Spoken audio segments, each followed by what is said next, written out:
नमस्कार, मी सरिता पांडे कुलकर्णी. युवा क्रांती न्यूज नेटवर्कमध्ये तुम्हा सर्वांचं स्वागत. प्रभाग क्रमांक 12मधील उत्कर्षा कन्हैया बाहेती या नगरसेविका म्हणून भरघोस मतांनी निवडून आलेल्या आहेत. आज त्या आपल्याबरोबर आहेत. आपण त्यांच्याशी बोलणार आहोत. तर काय काय विकास कामं तुम्ही आता नगरसेविका म्हणून निवडून झाल्यावरती करणार आहात? सर्वप्रथम माझ्या सर्व मतदार बंधू भगिनी आणि वसमतवासियांचे मी आभार मानते की त्यांनी मला ही संधी दिली आणि त्यांनी माझ्यावर हा विश्वास ठेवला. तसेच मी राजू भैयांचेही इथे आभार मानते की त्यांनी मला ही संधी दिली.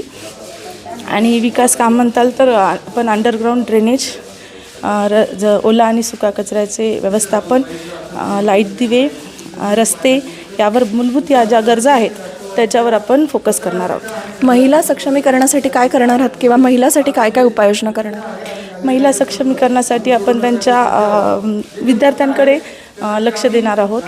दुसरं आपण त्यांना स्वयंरोजगारासाठी प्रोत्साहन देणार आहोत आणि महिलांसाठी स्वच्छतागृहे आपण चालू करणार आहोत. प्रभाग क्रमांक 12मध्ये CCTV आणि पथदिवे नाही आहेत, त्याची व्यवस्था तुम्ही कशी करणार आहात?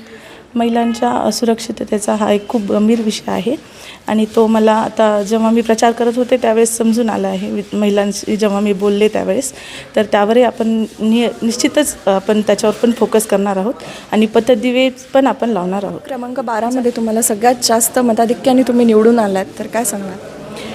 हे सर्व मी सर्वप्रथम तर मतदार बंधूंचे भगिनींचेच मी याच्यासाठी आभार मानते आणि तसंच आमदार राजू भैया यांच्या विकास कामावर लोकांनी विश्वास ठेवून मला हे मतदान केले आहे.